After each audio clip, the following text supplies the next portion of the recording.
and let people in. Thank you, Lebanon.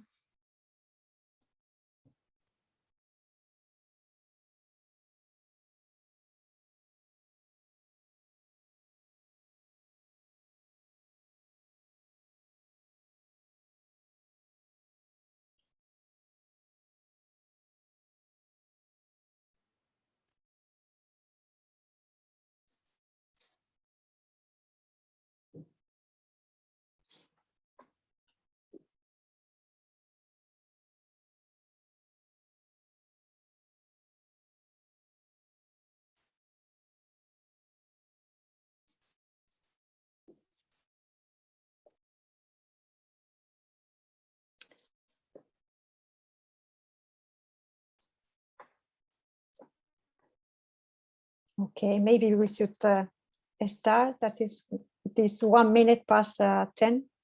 So thank you very much for joining us today. My name is Noelia Cantero, and I work for the European Association of Regional and Local Authorities for Lifelong Learning, which is a network of European regions and local authorities, but specifically those ministries or departments that are dealing with lifelong learning policies with education and training. So before we start with the webinar itself, I would like to say a few words about logistics and housekeeping rules very briefly, because I suppose now after 2 years of working mainly online, we are all familiar with Zoom, but we would kindly like to ask you to have your microphone off during the entire duration of the webinar. But you can obviously raise your hand and then ask questions to the speakers, and then you can switch it on, of course. Don't hesitate to use the chat. We would very much welcome your comments, even if you want just to say hello to some people that you might know, please put it on the chat. Don't hesitate to ask as well, raise your hand and we will pass on the floor to you. The only unreasonable questions are those that are not asked. So please don't hesitate to participate.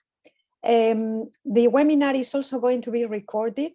So if you don't want to be on the video, you can switch your camera off, even though I think it's nicer for the speakers to feel that they are not speaking or presented to an empty screen, so you can leave it on if you wish. We will gather the presentation that will be delivered today, and we will send them to you one of these days, together with a short report or press note about the event. So that's about the technical issues. I would like to thank very much, especially the participants, because I know it's a very busy period. Maybe many of you are busy writing or preparing the proposal for the next Erasmus Plus program calls that are coming up already this month for the mobility actions at the end of February. So thank you very much for being there. A big thank as well for the speakers, for their availability, for being always so helpful and for contributing to this webinar today, and to my colleague Levenez, who is taking care of the technical issues. This is actually the second webinar that we are organizing about EU tools, instruments or platforms that support quality and internationalization of education. We organized one previously in November, where we explore EPALE. We also did Europass, Euroguidance, the European Qualification Framework, and the ECBET. And what we learned from that experience is that participants were keen to learn about the other tools that are available. From the first webinar that we organized, what I would like to highlight is that the words that we heard the most were common language, and I suppose we will hear about it today as well. What these tools are intended for is to provide a common language for European stakeholders to understand each other, to improve their networking and their cooperation. Also support, so they are not there to create an additional bureaucratic layer in your practices, but to really help you to interact with your peers at European level. And the third one that I would like to highlight as well is ownership. So it's very important that you hear about these tools and that then you make it yours, you appropriate it. We would actually like for you as well to send the message about this tool or to promote them further in your regional or local context.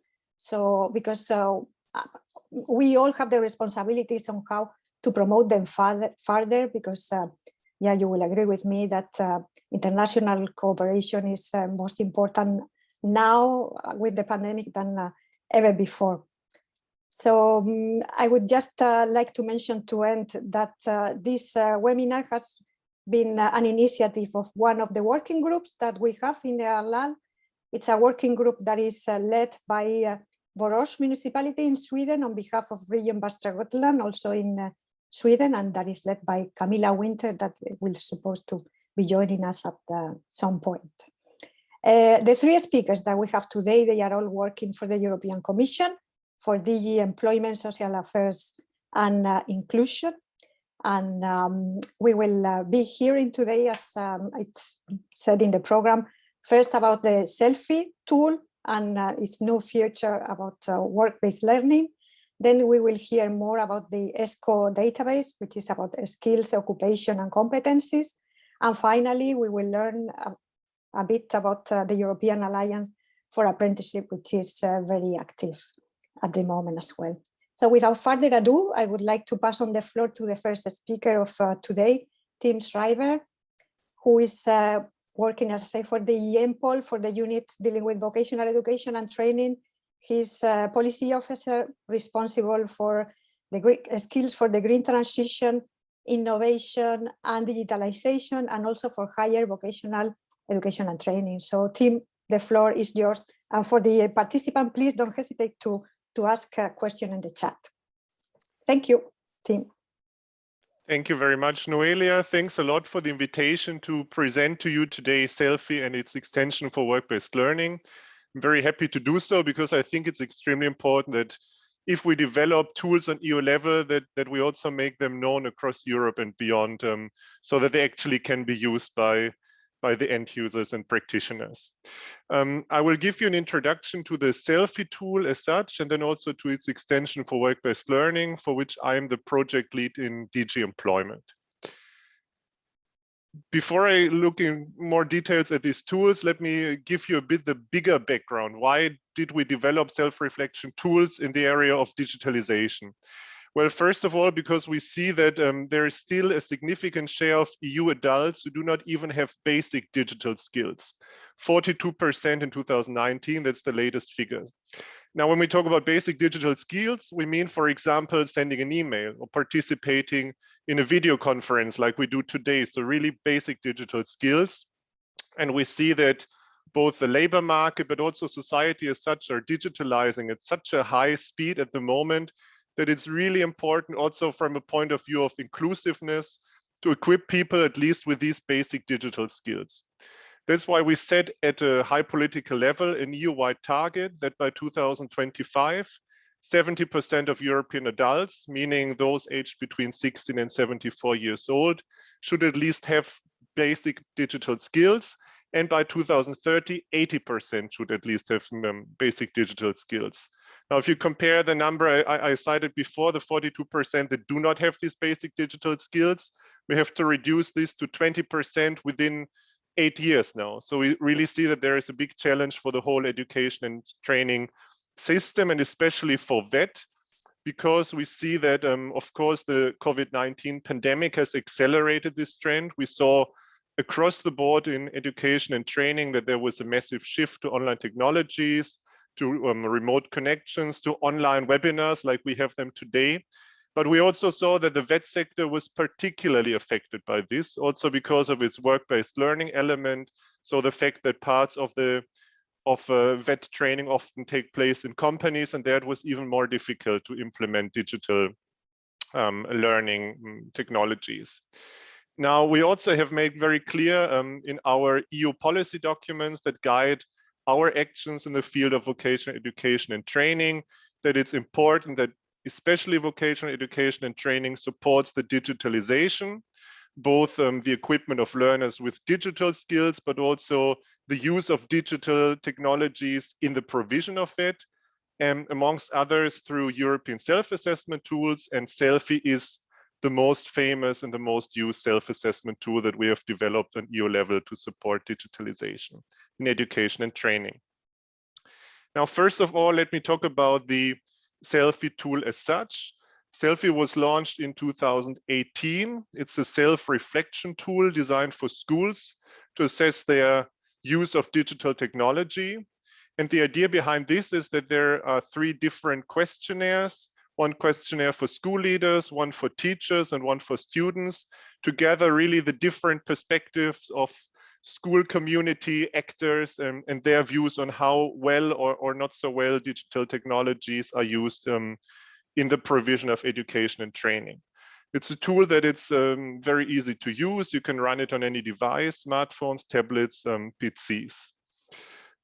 Plus, and that's I think also very important, the tool has been designed for any kind of school originally. So both primary schools, secondary schools, vocational education and training institutions. It doesn't matter whether it's a big school, a small school, and it also doesn't matter whether your school is technically very advanced or not so much. So really the tool covers all the different levels, let's say, of schools in different education and training systems. So far, we are very happy with the uptake of this tool. I said it was launched in 2018, and by now we had almost 2.3 million participants, most of them students, but also teachers, of course, and school leaders. The tool was used in more than 12,000 schools and in 79 countries. And you can see that the tool is not only used in the 27 EU member states, but far beyond, also in countries outside the EU. Now, the not so good news is maybe that if you look behind these figures, then you see that the tool has not been widely taken up in the VET sector. Only 2% of these 2.3 million participants that we see here are from the VET sector. Now, I think that is really a pity, because also the original SELFIE, but even more now that we have the additional SELFIE for work-based learning module, can really provide an added value for VET schools. And I will hope that I can make a clear and a strong case why that is so during the following slides. Now, who is SELFIE for? It's open to all schools, as I said, including vocational education and training providers, institutions. Very importantly, it's free of charge. Nobody has to pay to participate in the exercise. It is available in 40 languages, so it's available in all official EU languages, but also in non-EU languages. It is customizable to suit schools' different needs, and I will show you in the following how exactly this can be done. And very importantly as well, data is anonymous. Those who participate in the survey, in the questionnaires, remain anonymous. And the final report that the system generates, showing the strengths and weaknesses, is not publicly available, but only to the school community. Now, these questionnaires that are available for the different school actors are divided into 8 different areas, really covering the whole range of usage of digital technology in a school environment. Of course, looking at infrastructure, software, hardware, but also looking at how digital tools are used for students' assessment, looking at collaboration and networking between different actors within the school, but also maybe with external partners, looking at how the teachers, the trainers, are prepared to use these digital technologies through continuing professional development. Also looking at the leadership perspective, so how VET school leaders or school leaders in general with SELFIE can support digitalization, etc. So really you can see there's a whole range of different areas covered by the tool and the questions. I said before, the tool is customizable, and that's why we decided that there is a set of common questions that is always included in all these questionnaires, but there are also optional questions that the schools can pick or not, and schools can even add their own questions to the questionnaire. So we really try to produce something that is as flexible and as customizable as possible, because we know this tool has been developed for a very diverse range of education and training institutions, and therefore we needed to make it very, very flexible and customizable. This SELFIE tool was published in 2018, and pretty soon after that we started thinking about how to produce an extension that would also make even better fit to the vocational education and training sector. And that's how we came up with this extension for work-based learning. To be clear, it's part of this SELFIE that I presented before. It's not a separate tool, but it's an extension within this tool, and it's integrated into SELFIE. And the main novelty is that on top of the school leaders, the teachers, and the learners, we have a fourth perspective taken into account, namely those of in-company trainers that are in charge of training apprentices, vet learners in companies. So we have a total of 4 different questionnaires that are available under SELFIE for work-based learning. And well, the main task for us when we designed this new tool was to develop this questionnaire for in-company trainers together with stakeholders, national authorities, etc. And to give you an idea of how these questionnaires look like, I brought a few statements from the new in-company trainers questionnaire. So the way all these questionnaires are designed is that you have statements and then you rank them from 1 to 5. 1 meaning it's not applicable at all, 5 meaning it's fully applicable.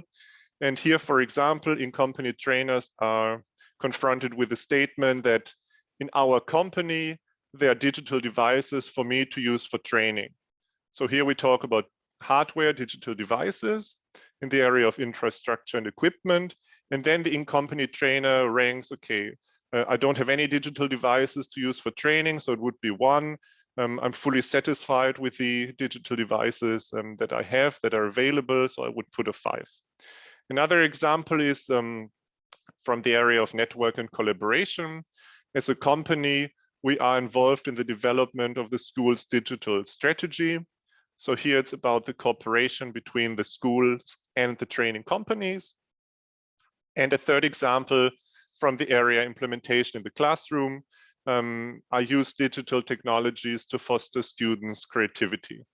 Because also very importantly, it's not only about using digital technologies for the sake of using them, but really to use them to create an added value from an education and a pedagogical point of view. We have tested this new questionnaire for work-based learning in a range of pilot exercises that we ran together with partners in 9 countries in 2020, 5 EU countries and 4 non-EU countries. We had a total of 30,000 participants and 120 vet schools, and also, of course, very importantly, 280 companies that participated. And this exercise then allowed us to refine the tool, to see where there was still room for improvement, to maybe reformulate some of the questions and the questionnaires, so that we could then launch the tool in October last year, so only a few months ago, at the SELFIE forum by our commissioner, Nicolas Schmidt. So the tool is out there. The questionnaire for work-based learning has also been translated into all EU official languages by now. It's available on the website. And I think in the second step now, I would like to explain a bit more if you or some of your members are interested to really using this tool, how exactly do you do that?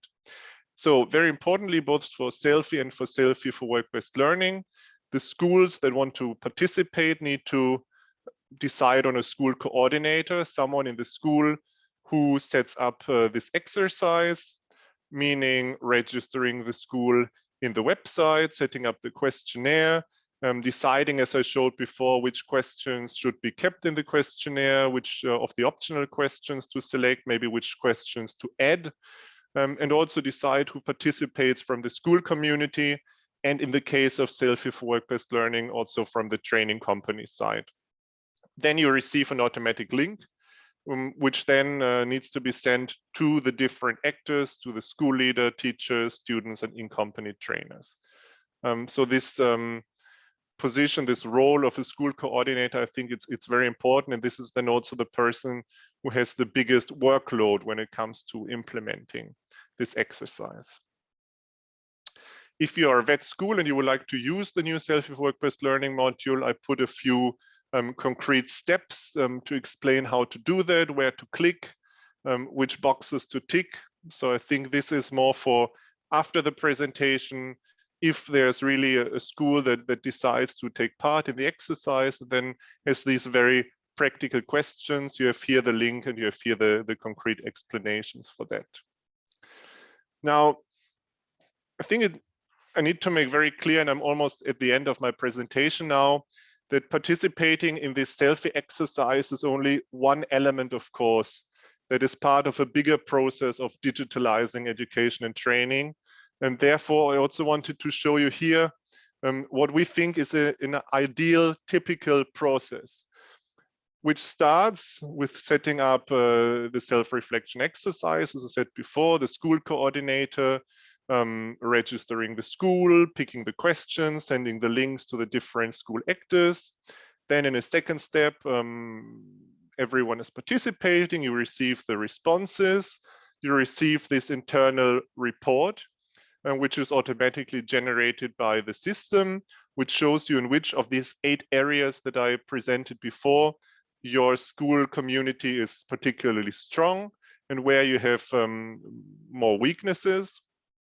And then it's really also important to interpret this data. What does it concretely mean? Where are rooms for improvement? And that, of course, needs to happen within the school community. It could also happen with the help of experts, externals. That's, I mean, the decision, of course, of the school, how they want to do that. And then ideally, this would also then lead to the creation of a digital action plan in order really to tackle the weaknesses that this exercise has identified, to implement whatever recommendations, actions were defined in this plan, and then to go through another round of self-reflection. So we also recommend to take this exercise regularly, not to do it once. Of course, once is better than never.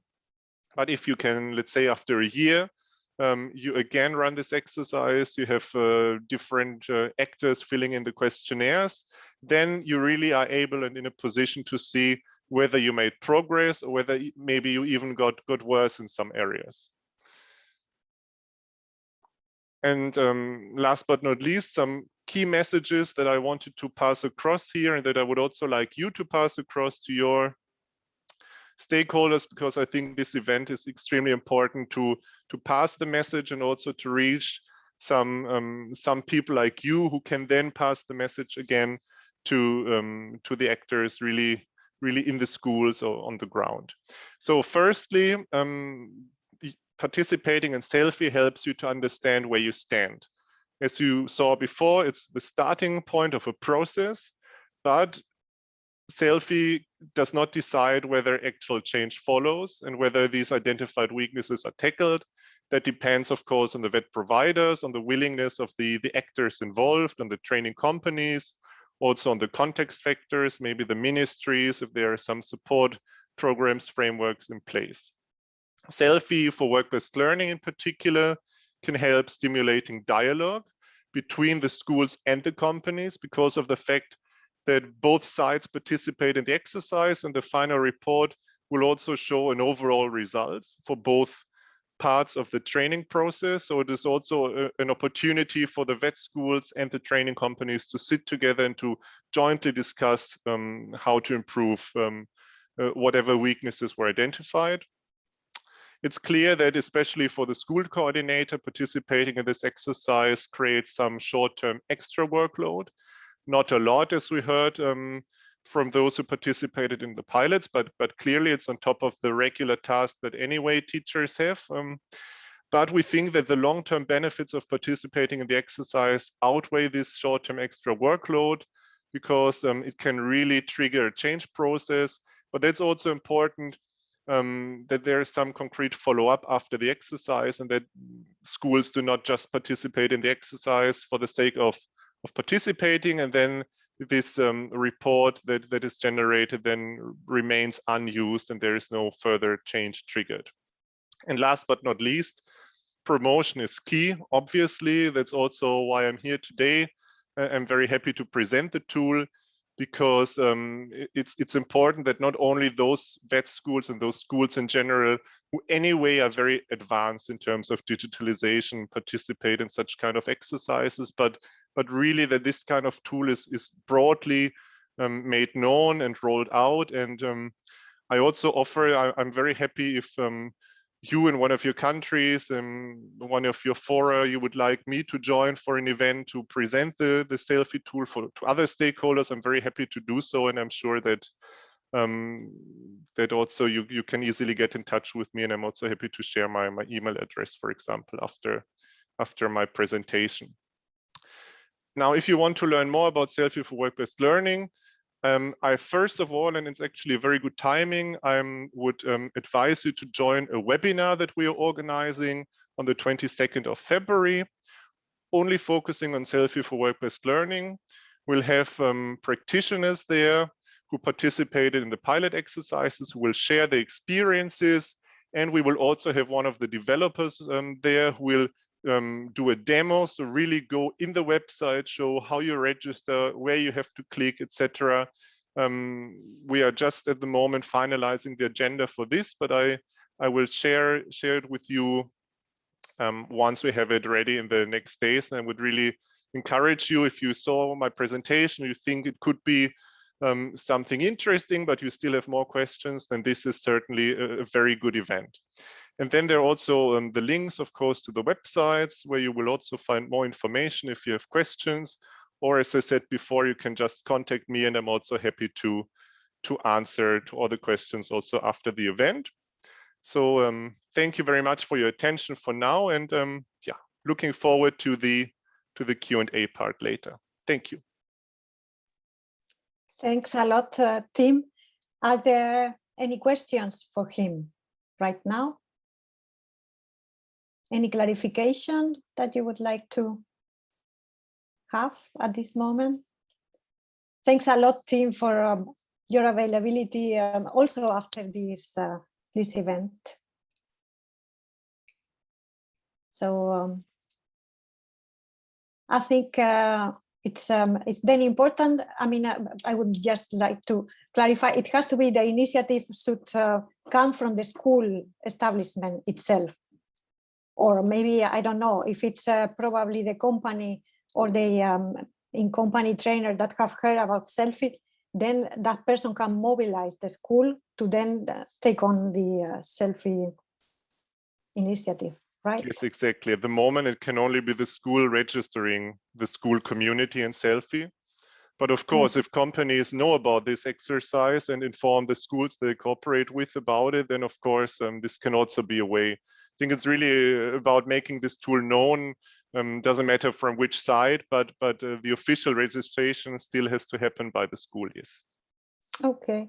And have you thought about the possibility of maybe also including it or adding to the SELFIE some other not so formal setting, like maybe adult education providers, or it should have really a school establishment context? I mean, there were some discussions in the past, I remember, about extending it. There are no concrete ideas yet at the moment, but of course, I mean, these questionnaires, they are rather flexible in a way. So if you're an adult learning provider, for example, you can also see, you can check this questionnaire, you can register your organization there, and you can see if it makes sense for you to fill in these questions or not. I think because of this level of flexibility, there might, even in the setting that we have now, some interest also for let's say less formal education providers to participate. Thank you. That's very important. I think a very good addition. So thank you, Tim. We are going to leave you for the time being. And if there are questions that are asked during the other session, we will get back to you. Thank you for staying for the entire duration of the webinar. So our next speaker is Francesco Los Sapio. He's an advisor to the European Commission. He's also working for the Employment, Social Affairs and Inclusion, and he's working within the unit that is dealing with the ESCO database. He's responsible for the content of the database, but also for contacts and cooperation with the stakeholders. So now, Francesco, the floor is yours. Thank you very much, Noelia. Good morning, everyone, first of all, and I hope you can hear me well. Indeed, my name is Francesco, and I work in the unit E1 of DG Employment, unit in charge of labor mobility, public employment service, and the European Labour Authority. And in particular, I am responsible for I am one of the colleagues responsible for the ESCO file, classification of skills, competence, qualifications, and occupations. I will share my screen. Please let me know if you can see it. And at the same time, I will turn off my camera so that the backwind helps me presenting better. Yes, we can see your screen, Francesco. Thank you. So, what is ESCO? What is the European Classification of Skills, Competencies, Occupations, and Qualifications in a nutshell, and why the Commission is investing in this project? If we look at the goals from a policy point of view, the European Union is pursuing in what we call a digital labor market. So in a labor market where connection between jobs and job seekers and jobs is done more and more through digital technology. We can see that one of the key goals and the key missions is to try to better link education and training to the labor market. Because we need to make sure that our job seekers, our citizens have access to the best opportunities, and there's a need to make sure that the domain of education and training and the labor market speak the same language, which is something that we have analyzed is not always the case. And at the same time, it is very important to ensure transparency of information and skills and to support interoperability between systems and across countries active in labor market services. Interoperability is a key word for the functioning of the digital labor market. It is also important from the point of view of the Commission to allow access to information that are open. And this is why it is extremely important that a project like ASCO provides such information on skills, qualification, jobs, because it is we live in a situation, in an economy where, of course, data are a golden mine, and they are often subject to proprietary standards. And public service like data classification helps in avoiding monopolization of data. And also, we know that we live in a situation where the labor market is addressing what we call the skills gap, meaning that there's a gap between the competencies that are demanded by employers and requested, especially as a consequence of the twin transitions, of digital and green revolution, and what is the offer of competences from the education domain and from our workforce. How can we overcome the skill gaps? What are the solutions to address this problem? There's many.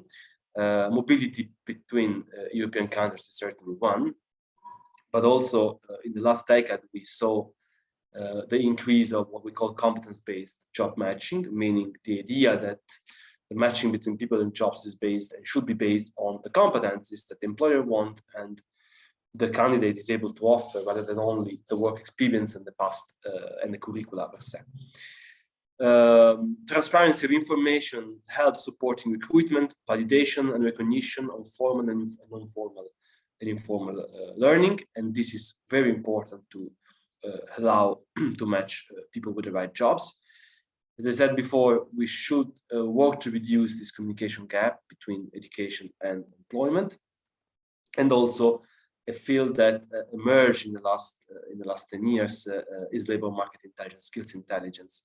Very important to understand what is the demand from the market on almost a real-time base and inform accordingly skills and education policies.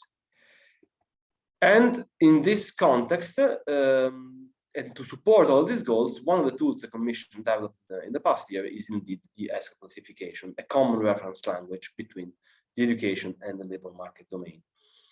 What is Asco?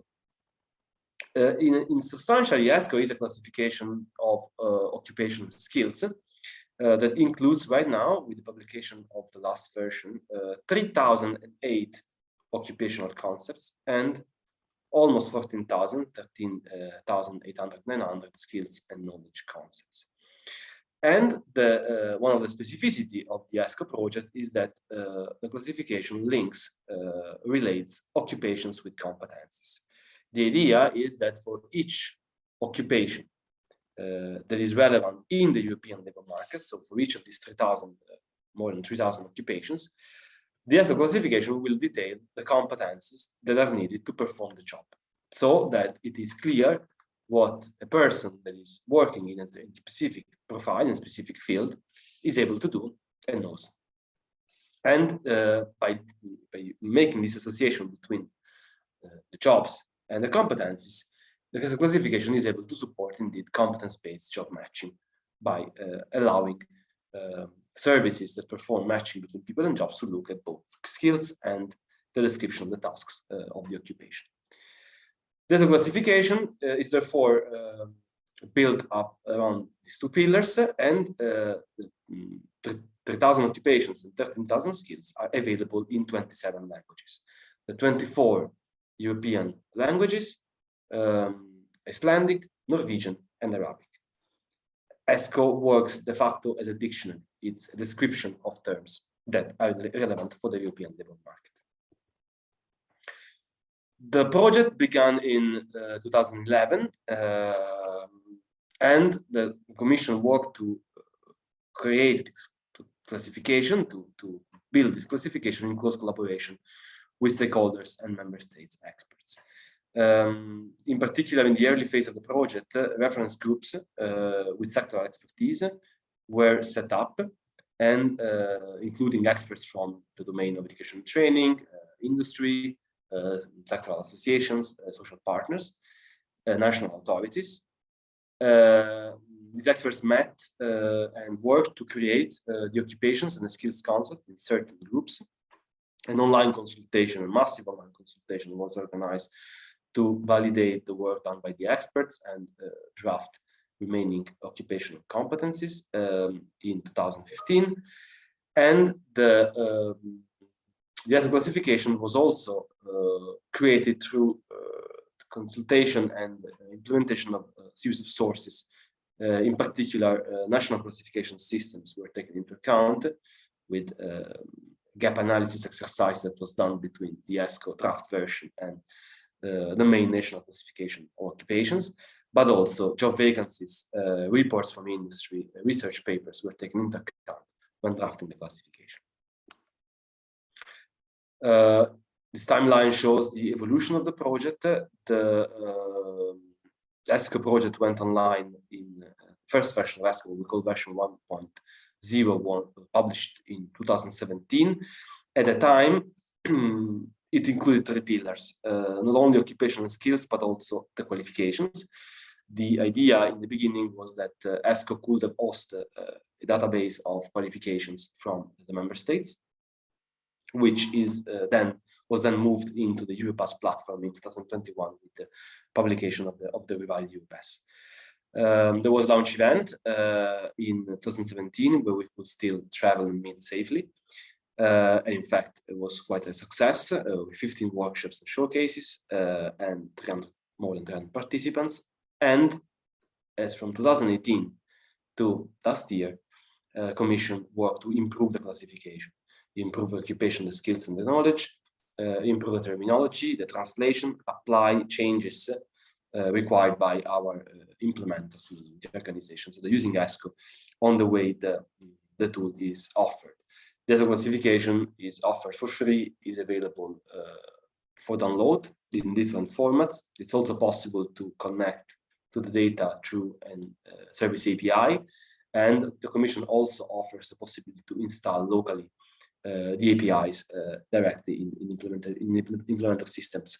So we had to also a lot of work to make sure that the way the service is provided is supporting our implementers.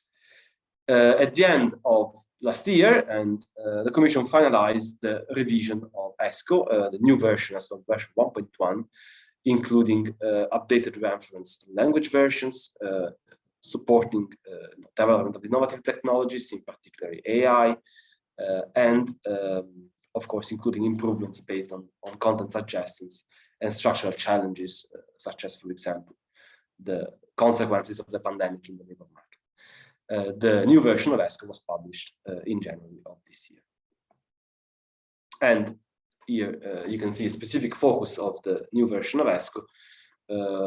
We've been looking at the green and digital transitions, so to try to understand what are the skills that are needed in the green economy, and what are the new competencies emerging from technological developments, such as, for example, blockchain technologies. We also looked at skills for researchers, try to define how science-based competencies can support matching of researchers and mobility of researchers across the EU. And also very important, the Commission worked on the topic of transversal skills and competencies, meaning the skills, what we call often referred to as soft skills, competencies that are needed in the society in general. We released, and I will go to this in a bit, I will release a revised structure of transversal skills. And also, important to notice, this is the first time artificial intelligence is applied in the maintenance of an ontology from the side of the Commission. So we moved from, or we're gradually moving from an expert-driven classification to a classification that is maintained and improved through a combination of artificial intelligence techniques and experts and human expertise. And of course, the gain is to improve efficiency of the continuous improvement process. If we look at the occupational profiles in ESCO and how the occupation pillar is structured, we can see that the ESCO occupations and the ESCO occupation pillar in particular is structured on the ISCO classification. ISCO classification managed by the ILO is an international standard classification of occupations used at international level for mainly statistical purposes. And as you might know, ISCO is a classification that is based on 9 groups, 9 what we call major groups, and 4 levels per each group. Here you can see an example of major group 6, skilled agricultural, forestry and fishery workers, and how this is then narrowed down onto the 4th level. The ESCO classification intervened at the 5th and 6th level, so it extends the ISCO taxonomy by adding occupations at the 5th level, so specifying the occupational groups from ISCO into single individual occupational concepts. And the reason of this is that ISCO is the structure that is used mainly at national level in the EU for statistical purposes, but also to inform national classifications of occupations, are all mapped to ISCO. And therefore, that support, by building ESCO on top of the ISCO classification, it is easier to support mapping between the European classification and the classifications at national level. And here you can see an explanation of what the occupation pillar is. You can see on the left the hierarchy with the 9 groups, occupational groups from ISCO, and you can see on the right a short text describing what I just explained. So how skills and occupations are related between them, and what are the data included in each occupational concept. And here you can see an example of how this works in practice. So they took as an example the occupational ICT project manager, and you can see that we have, first of all, a coding system that is indeed an extension of the ISCO classification. So the ICT project manager in this case belongs to the ISCO group 1330, and the ESCO coding system starts at after the ISCO group. So in this case, that's the number 7. And you can see a description of the profile. So the first metadata offered by the classification is indeed a description of the occupation, short text explaining the main tasks and functions of the occupational profile. Then we have what we call alternative labels, meaning synonyms, spelling variants, and alternative formulations used in the labor market to refer to the main job title. And we can see then how the skills are related to the occupation. So in this case, for example, you can see what are the skills and the knowledge related as essential and optional to the occupation of ICT project manager. The Asco classifications, this is very important, distinguish between essential and optional skills and knowledge concepts. The essential competencies, let's call it like that, are the competencies that we can say are fundamental, are needed, are a minimum core of competencies to perform a certain function. While optional skills, optional knowledge are the skills and knowledge that might be needed to perform a certain function based on a number of factors, such as, for example, the work context, the size of the company this person is working at, or the region, or the member state, because in some cases there are competencies that are required, especially if the profession is regulated, that are required in the curricula, or, for example, based on the type of employer. So there are differences that are reflected into Asco with this distinction between essential and optional. When we go to the skills and knowledge concepts in Asco, so let's start saying that indeed we distinguish between skills and knowledge, where the knowledge concepts are intended to be the theoretical body of facts that a person acquired after the completion of a learning course. So basically what a person knows after completing the studies. When we look at skills instead, we define them as the application of such knowledge into work-related situations. So the capacity, the ability to put this knowledge into action in order to complete a task or to perform a specific responsibility. In Escrow, we don't distinguish between skills and competencies. So these two terms are used as alternatives. We do distinguish only between skills and knowledge. The Escrow skills pillar is organized in this hierarchy that you can see on the left of these slides. It is divided in 4 sub-classifications. There is a sub-classification for knowledge concepts. Knowledge concepts in ESCO are around 2,000, more or less, and they are organized according to the ISCADEF classification, so the International Classification of Fields of Education Training. Then we have a classification for language skills and knowledge concepts that basically is an implementation in the ESCO system of the European framework for languages. And then we have a classification of skills, work-related skills, these are roughly 10,000, and a classification of transversal skills and competencies. Here you can see how the skills classification is organized. That's organized around 8 major groups, and each group is divided into 8 levels. You can see here, for example, the group 4, management skills, and you will see how that is then broken down in 3 different second level groups: management skills, developing objectives and policies, and organizing planning activities. And how that group, for example, organizing and planning, is then broken down in different subgroups. There's a classification that is very similar in the end to the structure used for occupations. It's a classification that is organized around 3 levels. And the ESCO skills can be found at the very 4th level. So they extend this, they're allocated under each group, and they extend this classification. And again, the skills offer a number of information in them. We have a description of the competence. We have alternative labels, also in this case, synonyms or spelling variants. We have the information of the skill type, meaning this is a competence or is a knowledge. And we have what we call the usability level. That meaning the fact that a skill can be considered transversal, meaning that is valid and needed in, regardless of the sector. It's something that should be there as part of the learning progress of each and every one of us. Cross-sectoral skills and competencies, meaning competencies that can be applied across sectors, sector-specific skills, or occupation-specific skills, meaning competencies that belong only to a specific occupation.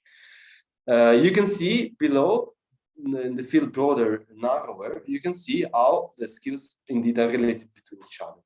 So we generally have a pyramid structure where each skill will always have a broader group, in this case as 4.2.1, but can also be considered as a narrower concept of other skills. So it's really a structure that is the same as for occupations. This classification is built over this some sort of three-dimensional structure. And then the links between occupational skills. You cannot see it here in the slide, but each competence is linked to occupations as an essential or option. So this information will also be displayed in the concept page. And finally, when it comes to the presentation of the content of ESCO, we have the transversal skills framework. As we said, a new hierarchy of transversal skills. This was done thanks to the support of an expert group.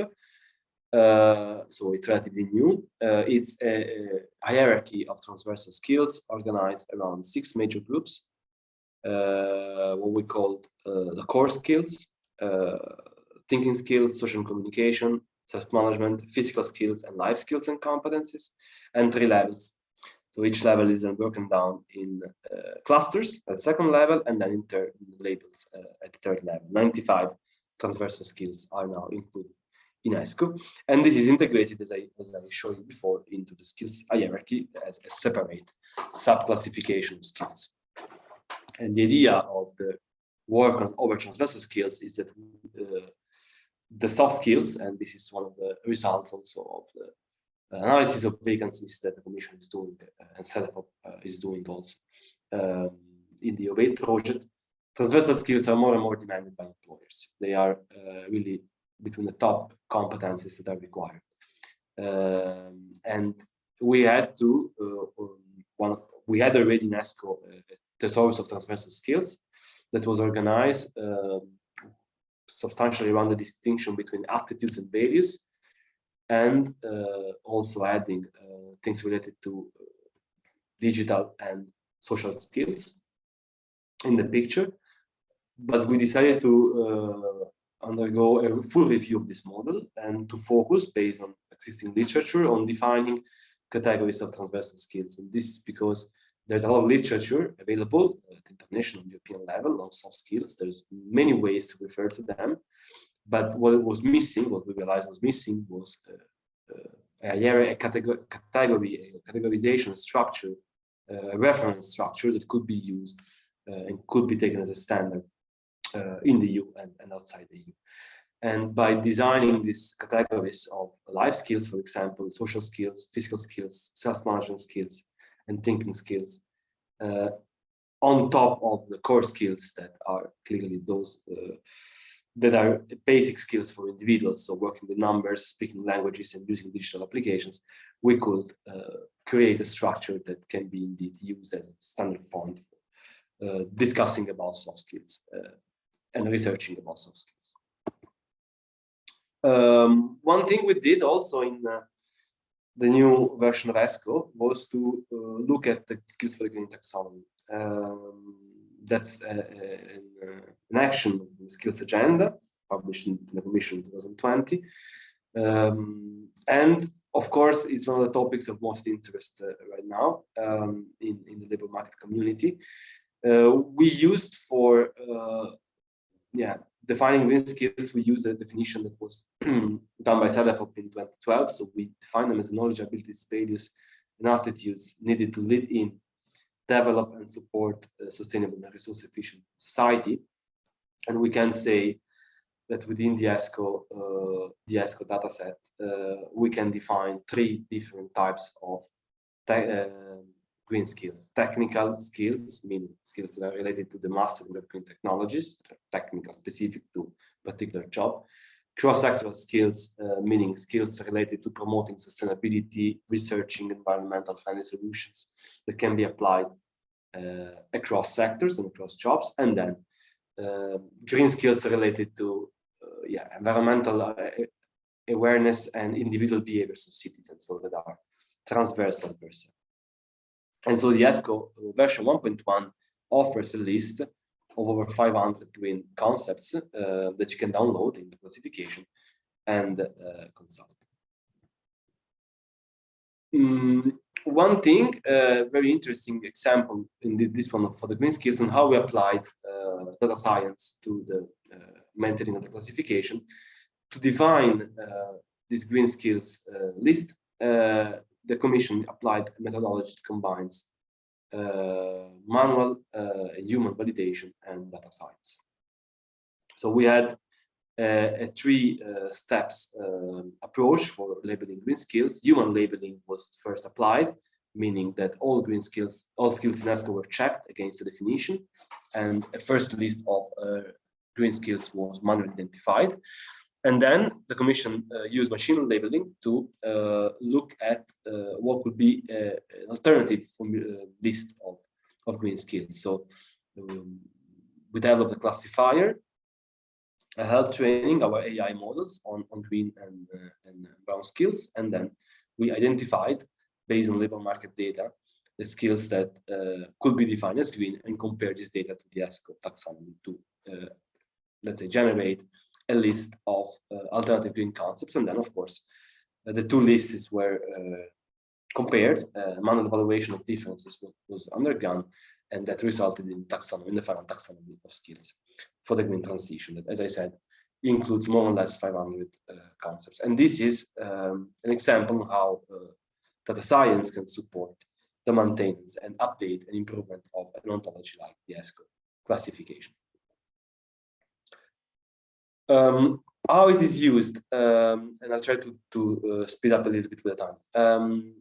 How ESCO is it used? There's a classification like this that links occupations, skills, and qualifications, and that de facto works as a bridge between labor market and education and training, can be used in many different use cases related to employment or education. Job matching, competence-based job matching, informational learning opportunities, guidance and counseling, performance management and training of the staff, intra-company training, forecasting and planning, labor market analysis. And right now, it is used by more than 80 organizations across Europe. Keep in mind that the ESCO classification is for free, and so people can download it, companies can download it from the website. They don't have to inform the Commission of that. So this number is a low estimate of the real implementation of ESCO across the EU. But you can see that the plethora of the range of implementers in ESCO is quite diverse. We have the public employment services, who will have to use by the end of the 2021 were asked to use ESCO within the US network for the exchange of vacancies and CVs in the network of public employment services. We have the use of ESCO within the EU. We have educational institutions, we have companies, public companies and private companies, and we have, of course, EU-funded projects, meaning that different projects looking at skills policies funded by the Erasmus program are also looking at ESCO to fulfill their mission. And on the right, you can see the different types of concrete applications of ESCO, ranging from validation of informal and non-formal learning to statistical research. You can see it is quite diverse. Example of ESCO used by EU services, I like to point three examples. US, the network of public and private employment services, that supports mobility of workers across the EU by providing a database of vacancies and CVs. Public employment services across the EU, members of the network, send public CVs and vacancies through the US network, through an IT platform, and they use ESCO to make sure the data can be exchanged and are interoperable. The US regulation, adopted in 2016, is specifically addressing the use of European classification for the exchange of vacancies and CV, and makes it mandatory for the member states of the EU to submit, and to members of the US network to submit data that include information on the corresponding ESCO, ESCO data. We have the use of Asco and EAFA. It's interesting to note also the use in the OV8 project, analysis of online vacancies done by SELFIE, and also the third country nationals tool, an assessment tool developed by the European Union targeting refugees, allowing refugees to express their competencies once they arrive in the EU, also makes use of Asco for skills assessment, and that is because Asco is available in Arabic among other languages. You can see here some other examples of services using Asco since the very beginning, I would say, like Jobs Ireland. And you can see our list of startups and SMEs that are using Asco for providing innovative labor market services, from CV parsing to matching, or to develop their own ontologies, like the case, for example, for Taxonomy. And you can see here a focus on US. What I said before, regulation 2016-589, with an overall objective of enabling automated matching between vacancies and CVs, makes it mandatory to use Asco within the US network. The Commission released in 2018 two implementing decisions, one about the adoption of the list of skills, competencies, and occupations that need to be used for exchanging JVs, and that is indeed the ESCO classification, and one about technical standard and formats that need to be used to exchange data within the system. And it established a 3-year period that ended in August of last year for the member states to map their national classifications to ESCO and start sending vacancies that include information on corresponding ESCO code, or eventually adopting ESCO within their systems if they don't want to map. And de facto, this is a 3-step process that was asked to the member states. They have to prepare correspondence tables between national classifications and the European one. And they have once this correspondence is completed, they have to enrich CVs and vacancies with what we call the ESCO URIs, meaning the codes of each ESCO concept, so that then the CVs and the vacancies sent to US can have this information, and the matching system that is behind the suggestions of jobs and CVs is able to perform this association between the CVs and the vacancies regardless of the language. Because of course here we're talking about public employment services from different countries, and therefore all vacancies and CVs are written in different languages. And in this exercise of mapping national classifications to and from ESCO and implementing ESCO codes for the exchange of CVs and vacancies at European level, the Commission offers support in different forms. And you can see here from trainings to manuals to providing an help desk, and also what we call the ESCO mapping platform is an IT tool that is used exactly for this exercise. Finally, the applications of AI for ontology management. It's something I think it's important to explain. As I said, ESCO was an expert-driven classification, meaning that it generally works, and also the update of ESCO relies on expert input, which is then analyzed by the team working on ESCO classification. So, for example, an emerging occupation that is proposed or that comes from study from an industry or from a sectoral association is then analyzed against job vacancies, against data available in national classifications, and then there is a work done with the experts to create the profile and update the classification. Now we want to move through a process that is led by science and by data together with the experts. And the idea is that the different phases can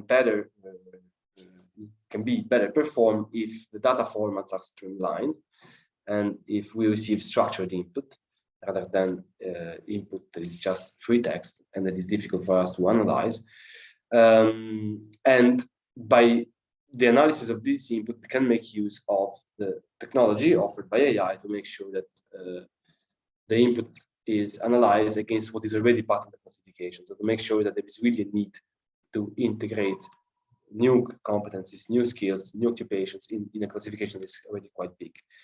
And also AI plays a role in supporting terminological development, meaning in creating the content, plays a role in labeling the concept, and I explained this for the new skills, plays a role in translating concepts, because of course, classification available in 27 languages has a lot of translation efforts, and it is a heavy work.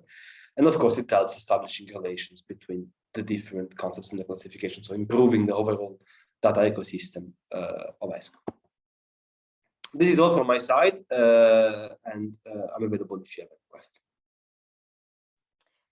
Thanks a lot, Francesco, for this very detailed, nearly masterclass about ESCO, which is a very important and relevant tool that is constantly changing, because as we know, the world is changing rapidly, the labor markets as well, and there are new and new professions coming up, and you have to be on top of that, because forecasting of the skills that are needed is key in this respect. So thanks a lot for the job that you are doing together with your colleagues. I don't see any question for Francesco at the moment. So I think we can then continue, as we are a bit tight with time. Thanks again, Francesco. It's been, I mean, I particularly have learned a lot about ESCO. So then we are going to our last presentation of today. It's actually of the European Alliance for Apprenticeship, a platform that we know very well, as we are members of the Alliance since 2015, and now we actually like to work with them a lot. It's a great platform to gather views from the different stakeholders.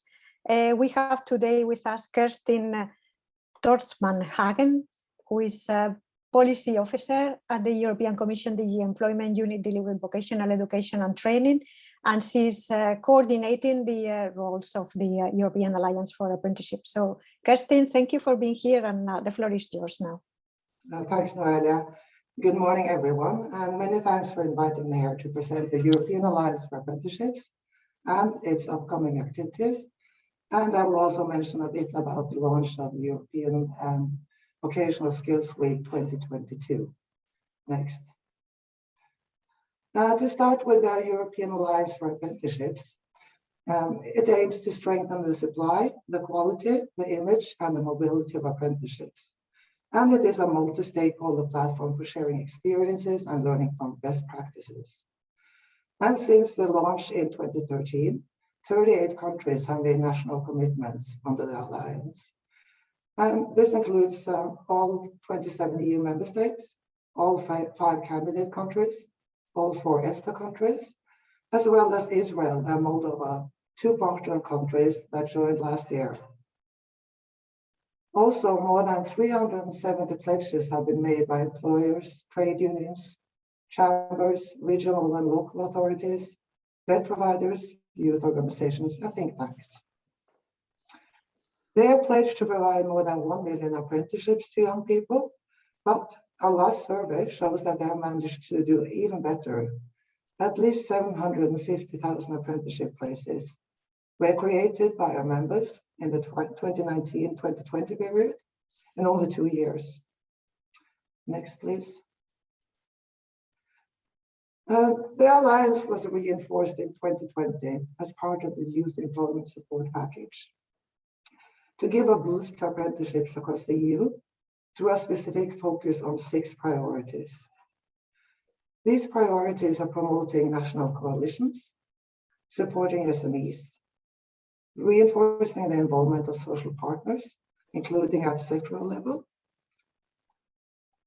And we want to support and involve local and regional authorities.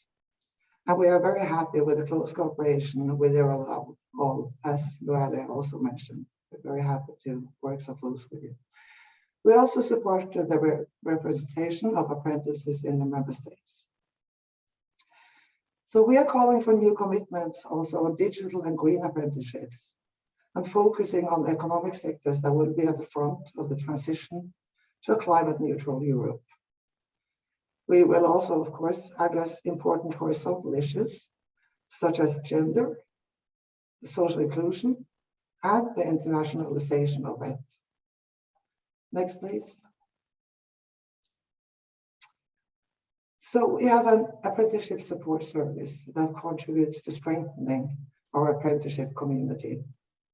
And they support member states in improving our apprenticeship schemes. They provide support through these three pillars: knowledge sharing, networking, and bench learning.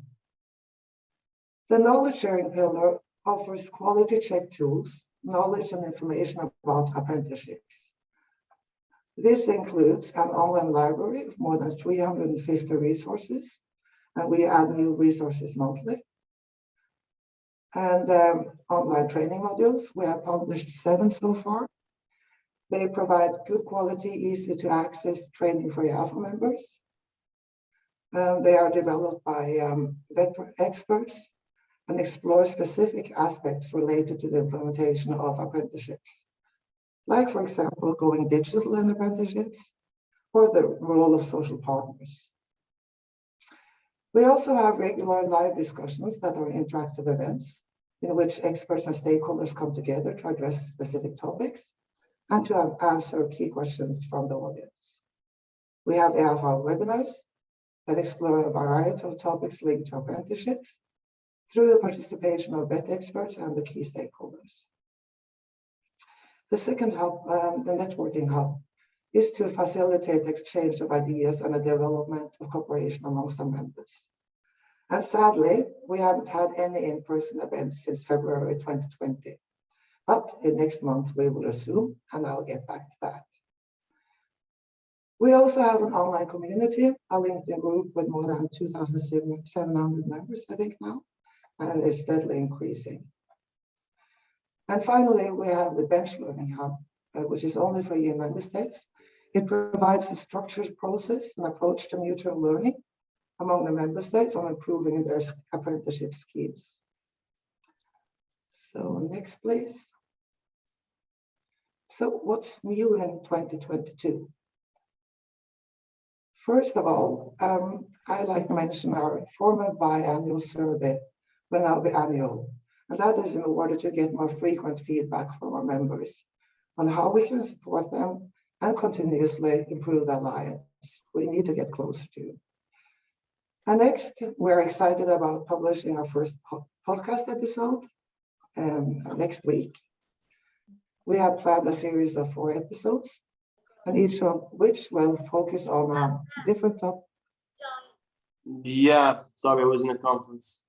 Okay, so that's because I was just Do we have any issues with that? Yeah, that was Francesco. I think he had his microphone, but that he's Okay, off it's now. fine. Yeah. Sorry, you can continue.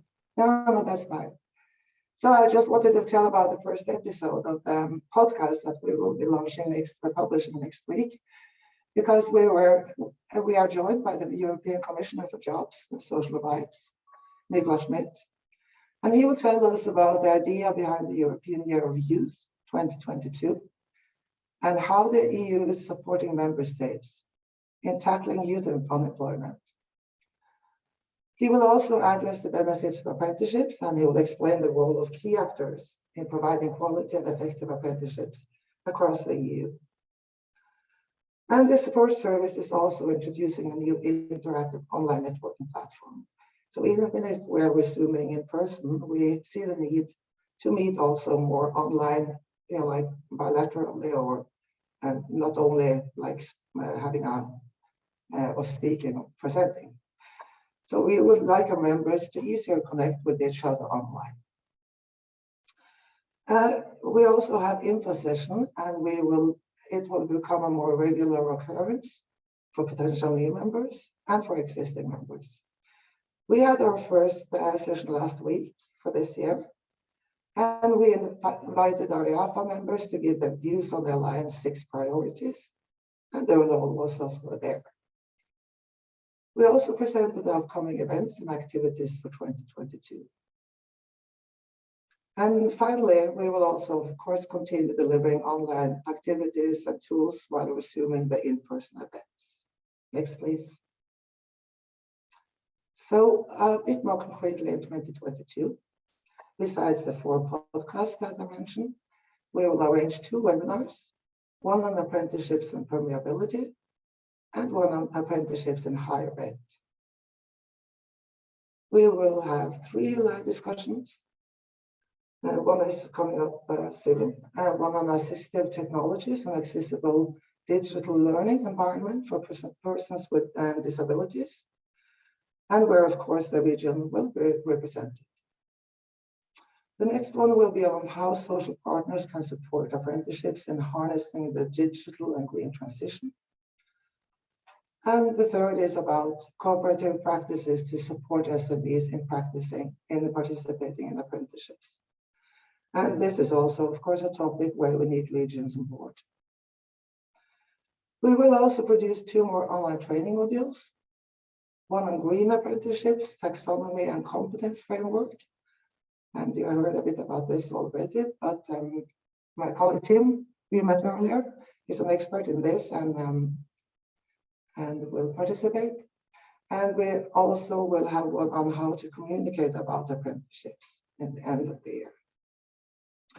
And yesterday was a very good day in the commission or in my unit, because we got the green light to resume hybrid events again in the end of March, after the 2 years of halt to in-person events. So the 24th and 25th of March, we arranged an event called The Voice of Apprentices in the European Year of Youth 2022.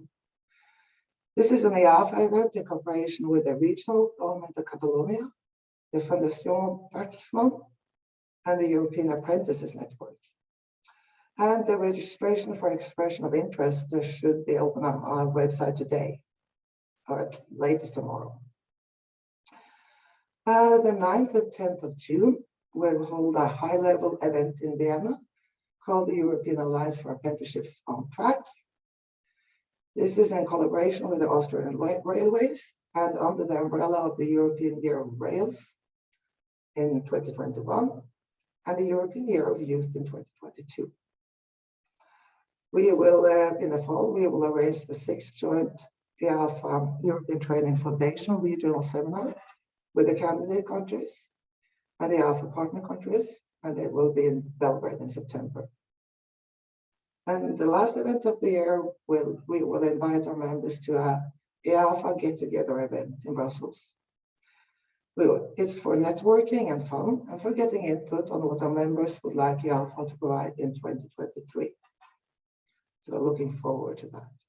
Next, please. So I just wanted to show you a new tool on the EAfA website. Besides all the knowledge sharing tools and network activities I've already told you about now, we have also produced others on a wide range of different topics the last few years. So in order to make it easier to find these tools, we have made an activities hub on our website with search functions. And if you're looking for topics on apprenticeships that you can't find on our website, I would be really delighted to hear from you, because we really want to cover all important topics on apprenticeships. So next, please. So we also would like to have your engagement in the EAfA Awards 2022, which were launched a few weeks ago. And the aim of the awards is to allow members of the Alliance to showcase best practices. And in this process, we give high importance to the 4 objectives of the EAfA, which you know by now is quality, supply, image, and mobility in apprenticeships. but also the green and digital dimension. And this year we want to give 2 awards to companies and to apprentices. Next, please. So applicants can make their submission via an online application form, and it is user-friendly and very short and shouldn't take too much time. We believe that it's a lot of success stories out in the regions, and we are hoping to receive many applications from our members. And if you have any questions about this or the form or the awards at all, you can reach me via email. We will also set up and share a selection board, which is composed of representatives from the different EAfA stakeholder groups. And this selection board will choose 2 big companies, 2 SMEs, and 4 apprentices. And after this selection, online voting will start. And as I said, the application period is already started and will run until 18th of February. 1st April, we will publish the nominees and start the online voting, which will last until 15th of May. And the 2022 award winners will be selected through a mix of votes from the selection board and the online voting. We will announce the winners on the 18th of May during the award ceremony as part of the commission event for the European Vocational Skills Week. And that, of course, brings me to the European Vocational Skills Week 2022. Next slide, please. The week and the accompanying campaign bring together learners, education and training providers, civil society organizations, public authorities, business organizations, and the broader public to raise the profile of it across Europe. The motto of the campaign is, as always, discover your talent. The week, which in 2022 coincides with the European Year of Youth, aims to showcase the many opportunities VET can provide for the young people and adults, and also the value VET brings to the economy and the future of work and skills. The specific theme for the week 2022 is VET and the green transition. And that is in line with EU's vision of becoming climate neutral by 2050, as outlined in the European Green Deal. So the week will put skills at the heart of the green transition. The main commission event will take place in the week of 16th to 20th of May. And next, please. The website for the week has been launched, and here you can find all the information you need. We encourage you all to take part and also to share this with all your stakeholders, your contacts, by registering events, sharing VET stories, and suggesting candidates for the other VET Excellence Awards. And you can stay in the loop by signing up for the newsletter and by joining the Facebook group. And soon coming up, for example, is a webinar on how to organize online events for the event organizers and interested stakeholders that you also might want to share with the contacts. Next, please.